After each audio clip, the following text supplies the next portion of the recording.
السلام عليكم. اليوم غادي نهضروا على واحد المرض اللي كيسمعوا عليه بزاف، وهو سرطان الرئة. واش كيصيب غير المدخنين؟ شنو هي الأعراض ديالو؟ واش يمكن يتعالج؟ بقاو معايا حتى الاخر باش تعرف معلومات مهمة بزاف. شنو هو سرطان الرئة؟ سرطان الرئة هو مرض كيوقع ملي بعض الخلايا في الرئة كيبداو كيكبروا بطريقة غير طبيعية وكيوليو ورم. هاد الخلايا يقدروا ينتشروا في الجسم إلا ما تكتشفش بكري. الرئة عضو مهم بزاف حيت هي اللي كتعاوننا في التنفس وكتدخل الأكسجين للجسم. شكون أكثر ناس معرضين ليه؟ أكبر سبب معروف هو التدخين، سواء السجائر أو الشيشة. ولكن حتى الناس اللي كيتعرضوا لدخان الآخرين، تلوث الهواء، مواد كيما الأسبست أو مواد كيماوية، تاريخ عائلي ديال المرض، وبعض الأمراض المزمنة في الرئة، كلهم يقدروا يزيدوا الخطر. الأعراض ديال سرطان الرئة، المشكل هو أن الأعراض مرات ما كيبانوش في الأول، ولكن من بعد يقدروا يبانوا.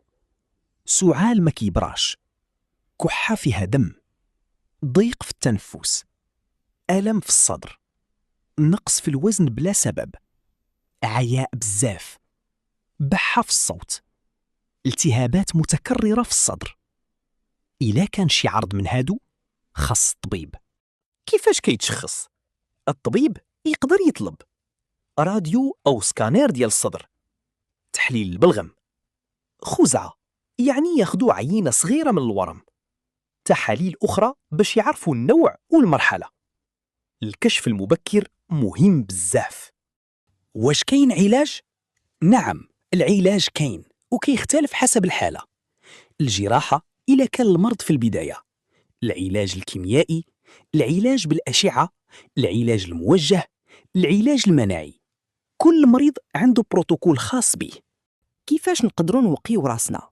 وقف التدخين، دير الرياضة، كول صحي، بعد من الأماكن الملوثة، دير الفحوصات إلا كنتي مدخن أو عندك خطر. سرطان الرئة مرض خطير، ولكن إلا اكتشفتيه بكري فرص العلاج كتكبر بزاف. ما تستهينش بالسعال ولا ضيق النفس. راقب صحتك وشارك هذا الفيديو باش توصل المعلومة وتنقذ شي حياة.